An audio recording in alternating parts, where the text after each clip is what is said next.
Hi folks, welcome to another Coffee HEMA episode with me, Jamie McKeever.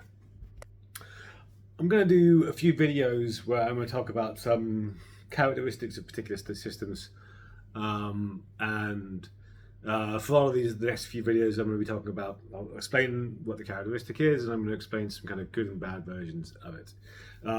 Before I get into the first one, I want to just explain why I'm kind of doing it this way, because all the time people are like, oh, how do Meyerists fight, or how do Varyists fight, or how do Furists fight? And if you watch my last couple of videos, you'll know that I split people into kind of style and system and what comes from each.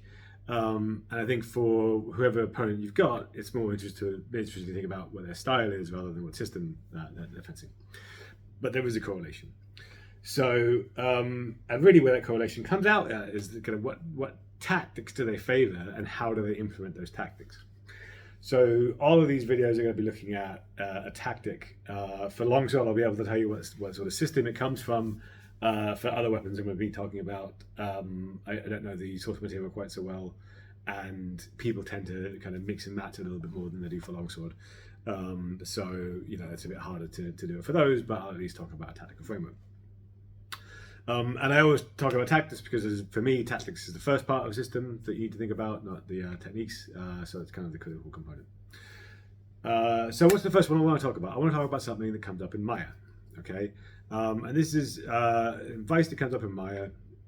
I should say I'm talking about the systems secondhand because I haven't read all of them.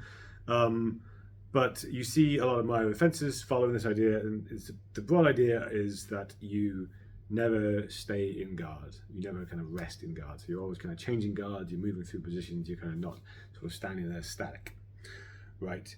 And the broad idea of this tactic, right? It's got some good justification behind it. Is that you essentially not letting your opponent come up with a plan, right? Because you're never stationary. If you kind of stay in one guard, then they're able to look at that guard and decide what to do and do the thing, and you've basically given them the opportunity to kind of attack you at their leisure. So that's the logic behind it. And as I say, there's good versions of this and there's bad versions of this. So the bad versions of it, which you see these all the time in tournaments. In fact, most Meyer stuff I fought in a tournament. The bad version of this is kind of a purposeless switch between guards. It's like, I'm in this guard. I'm going to go to a different guard now. I'm going to go to this guard. I'm going to go to a different guard now. I'm going to go to this guard, right? And that's bad for lots of reasons, right? They're not necessarily thinking about what guard they go to, right? So they might not be going to a good guard to be in, so they might have made that situation worse by that movement. And it doesn't really achieve its purpose, which, as I said, is to try and stop you from kind of thinking and approaching it, because they're just changing guard for the sake of changing guard. They're not changing guard for a purpose. And I'll come back to the good version in a second. Particularly if you do something like Vardy, where tempo is a major component, right? You'll know that that guard change that they do is a moment of vulnerability.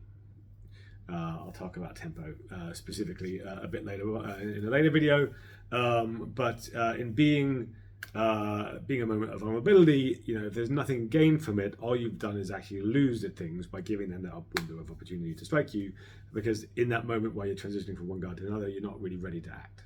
Right, that's the basic logic of tempo. In this context, you find this opportunity created by the opponent's action. So this kind of purposeless changing of guard doesn't really have the effect of disguising your actions. It doesn't really have the effect of confusing your opponent. It just means they can wait for that guard change to be big enough that they can exploit it and hit you in that moment. And plenty of people do this, right? They just don't have a particular plan when they're changing guard. They just look at, Meyer said I must change guard, so I must change guard. What's the good version of it? And there are absolutely good versions of this. The better versions of this use the guard changes to make threats of some kind. Right? Some of those guard changes look like they might be strikes or might be precursors to strikes. Some of those guard changes will be moving into a position of safety from a position of vulnerability. So like you may be in a big low guard and there's a sword here. So you're like, I'm going to come up to a higher guard or something like that. Don't know all the Meyer guards. And being very conscious of distance, so not doing it too close, because the closer you're doing guard changes, the more risk you are. But the main part of that is the threat, right? And the reason why the threat is important is that when that threat is there at the end of the guard change, you don't feel like you've got a window of opportunity to strike it because there's a threatened strike coming in, or it may even have been the precursor to a strike.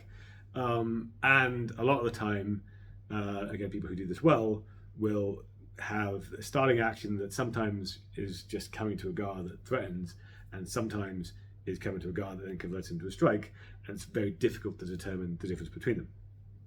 They start off the same, and what happens next is what matters, right? So in doing all these kinds of things, it does mean that then you are now in that goal of being on the back foot, of trying to understand, is this the real strike? Is this not the real strike? Do I have an opportunity? Do I not have an opportunity? And then kind of end up overthinking it and kind of come through. So how do you deal with it, right? That's the next question. The bad version, we're not going to bother to spend too much time on. You just wait for them to do a big guard transition. You hit them while they're doing it. It's nice and simple. The good version is absolutely much trickier. Ironically, not ironically, but maybe appropriately, being reasonably static in your guard, moving around, not necessarily doing anything, can help, right? If they're moving more than you and you're not, they are still creating opportunities. So it gives you a window of opportunity to strike. I wouldn't just kind of stand there not moving, but moving around without doing quite as many guard changes, because the movements are still vulnerabilities. But more importantly, I would say, is put pressure on them. Is the short version to it, right? This is a very kind of wide play, staring people out kind of moment, those threatening actions, at least some of them are not going to be real. Make sure that they are now reacting to you, right? Don't just kind of stand there mesmerized by their guard dance. Attack them, right? It seems pretty simple, but you will have to pick your moment to it.